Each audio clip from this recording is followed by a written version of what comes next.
Les vraies voix Sud Radio, 17h-19h, Philippe David. Retour des vraies voix avec 3 membres du patrimoine français. Chloé Nabédian, Philippe Bilger, Philippe Deveul. Oui, c'est le week-end des journées du patrimoine. Des journées un peu spéciales cette année, vu l'épidémie de Covid. Malheureusement, nombre de nos monuments historiques tombent en ruine, mais le loto du patrimoine a été créé pour essayer de remédier à ce drame, d'où la question qu'on pose ce matin dans le premier débat des vraies voix. Le loto du patrimoine va-t-il sauver nos chefs-d'œuvre en péril? Vous votez sur les réseaux sociaux. Et pour en débattre, on a avec nous Jean-Claude Faugas, le président de l'association Mémoire et Patrimoine de Fourquevaux. C'est dans le Lauragais. Alors, c'est magnifique. C'est vers Baziège, à une trentaine de kilomètres au nord-est de Toulouse. Bonjour Jean-Claude Faugas. Bonjour. Bienvenue sur Sud Radio. Alors, vous avez restauré le Pigeonnier de Fourquevaux, un édifice de 1683. Philippe Bilger était là à l'inauguration, qui sera ouvert demain pour la première fois depuis longtemps. C'est exact. Nous avons le pigeonnier bien restauré maintenant. Nous avons fait l'inauguration avec la Fondation du patrimoine en septembre 2019, mais nous ouvrons effectivement de façon régulière maintenant, et en particulier pour les journées du patrimoine. Alors, le coût de restauration a été de 45 000 €. C'est le loto du patrimoine qui a payé ? Pas tout à fait, mais une bonne partie, puisque c'est plus de la moitié, de 23 000 sur les 45 000. Le département nous a versé 18 800 et nous avons donc remis le reste par des souscriptions auprès de mécènes. Alors, est-ce que vous avez d'autres projets à restaurer à Fourquevaux ? Parfaitement.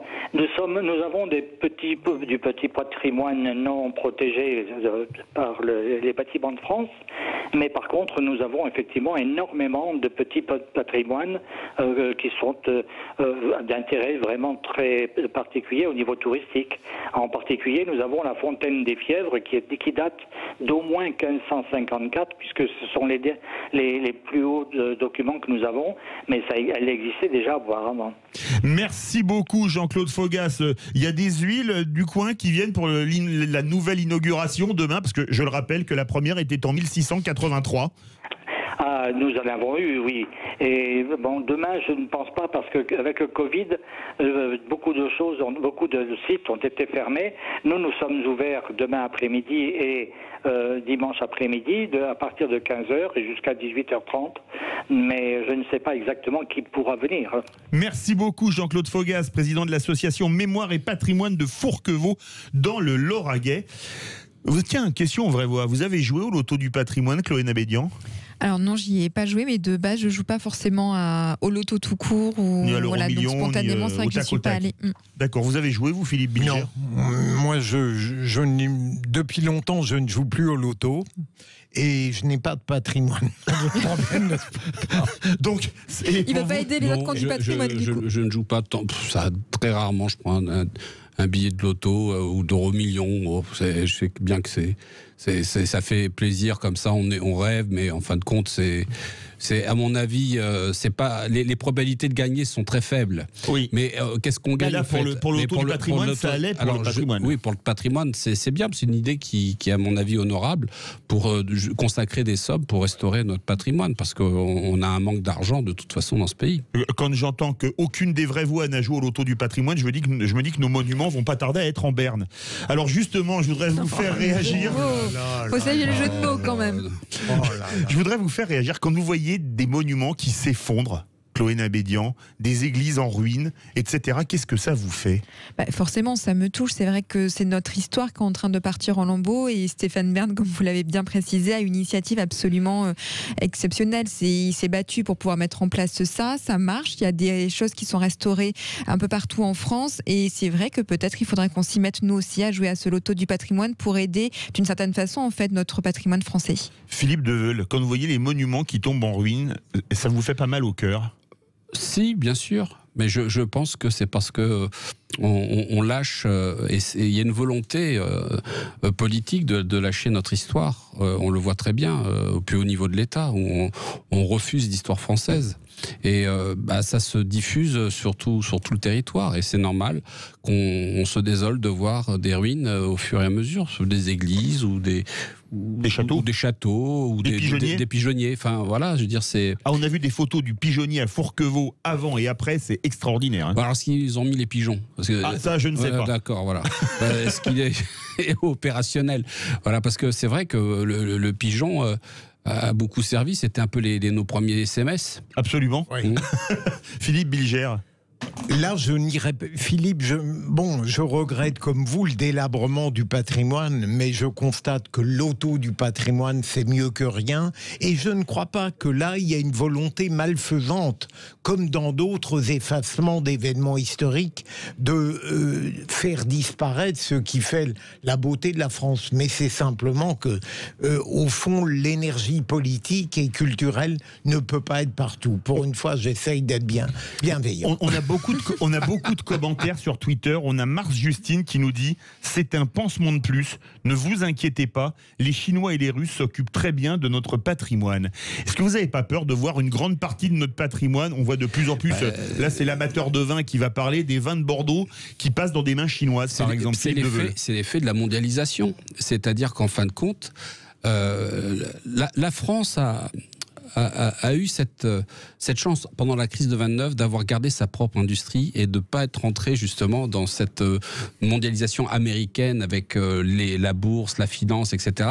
Et la France avait été assez préservée pendant la crise de 1929 parce qu'elle avait des PME, des entreprises à caractère familial, à caractère privé, qui n'avaient pas été trop impactées par cette crise. Or aujourd'hui... Au contraire de l'Allemagne à l'époque. Voilà, au contraire de l'Allemagne qui, elle, avait été foudroyée par cette crise, parce qu'ils étaient évidemment connectés avec la bourse américaine et la finance américaine, et donc ça a écroulé le pays. Et bien justement, aujourd'hui, par cette politique mondialiste et européiste que je dénonce souvent, eh bien on affaiblit nos propres richesses et notre propre savoir-faire, et au nom, et c'est louable, au nom du profit, on vend nos joyaux à des groupes étrangers. Et c'est ça qui est malheureux. Chloé Nabédian, quand vous entendez le commentaire de Mars Justine, c'est un pansement de plus, mais ne vous inquiétez pas, les Chinois et les Russes s'occupent de notre patrimoine.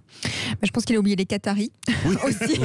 Ah oui, le Paris Saint-Germain. Voilà. Le Paris Saint-Germain, c'est le must du patrimoine français. Oui. Philippe Bilger vous le dira. C'est pour ça que je n'aime pas le PSG du Qatar. Non, mais les Galeries Lafayette, par exemple, à Paris, c'est vrai que c'était un temple hyper important quand même pour les Parisiens depuis très longtemps, et ça a été racheté par les Qataris. Et oui, après, ce que l'on voit, c'est que notre patrimoine prend aussi une valeur considérable. Et aujourd'hui, la vraie question, c'est pourquoi est-ce que les Français n'ont plus les moyens d'entretenir ce patrimoine qui a pris énormément, finalement, de valeur au fil du temps. Et du coup, on est un peu, j'ai l'impression, victime de notre propre succès, puisque ça a tellement pris de valeur aujourd'hui qu'on ne peut plus l'entretenir, ou ça peut plus être racheté par des Français. Et on est obligé maintenant d'aller chercher à l'international pour pouvoir garantir à ce patrimoine de garder sa valeur. Philippe Bilger. Là où tout de même, pensant contre moi-même, je rejoins un petit peu Philippe. Quand même, je savais. En fait, je rétropédale. Sérieusement, vous aviez raison, Philippe, parce que il n'y a pas une indifférence neutre, en quelque sorte, à l'égard du patrimoine. Il y a des choses belles qu'on ne restaure plus, tout simplement parce que la civilisation que ces choses incarnaient est en délitement, ou qu'on la méprise ou qu'on la critique. Je pense notamment aux églises. Je voudrais vous faire réagir. Il y a énormément de commentaires. C'est Nour63000 qui nous dit « Là encore, une autre taxe qui n'en porte pas le nom, avec des engagements de l'État. » Philippe Deveul, quand vous voyez des spectacles, et je mets 3000 guillemets à spectacles, qui sont grotesques, qui sont massivement subventionnés, parce que le copinage sert quand même à quelque chose en France, et qu'à côté de ça, on a des châteaux qui tombent en ruine. Est-ce que vous ne croyez pas qu'il faudrait remettre de l'ordre dans les subventions pour la culture? Je ne vais pas me faire que des amis. Moi non plus. Ça tombe bien. Ça tombe bien. Je pense qu'il faut pourrais plutôt... compter sur vous comme avocat. Oui, je pense qu'avant de mettre de l'ordre dans la culture, il faudrait remettre de l'ordre dans la politique. En choisissant justement les politiques qui prendront les meilleures décisions. Et on s'aperçoit justement qu'au fil des élections, on voit par exemple des villes qui sont prises en otage par des maires qui racontent des choses qui heurtent les gens, que ce soit le maire de Lyon, le maire de Bordeaux.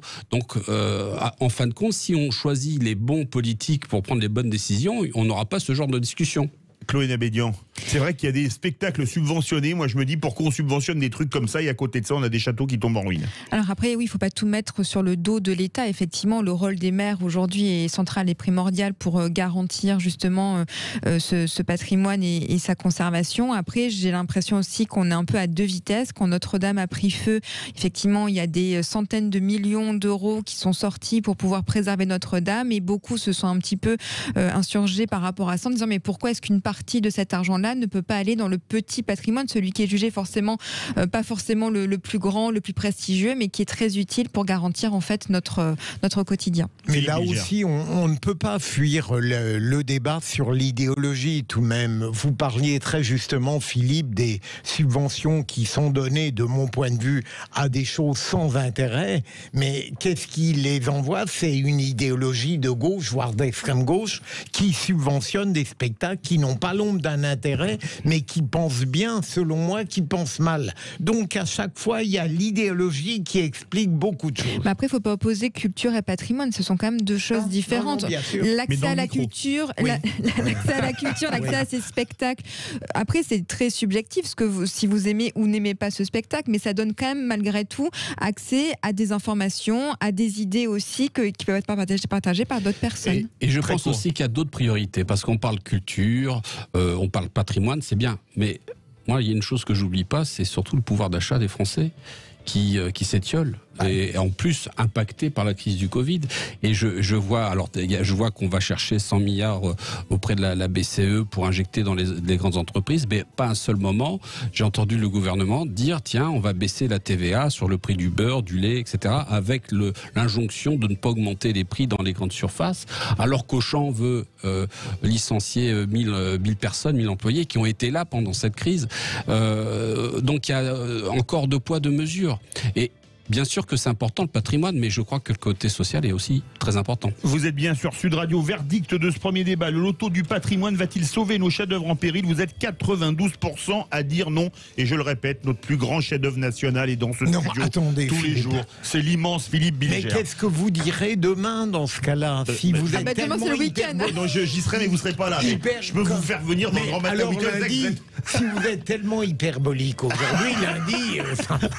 Allez, dans un instant, la suite des débats des vraies voix. Le second débat, les amendes pour le cannabis ne servent-elles qu'à faire du chiffre? Oui, c'est le syndicat de policiers Alliance qui le dit, ça va être le duel des vraies voix. On se retrouve dans quelques instants.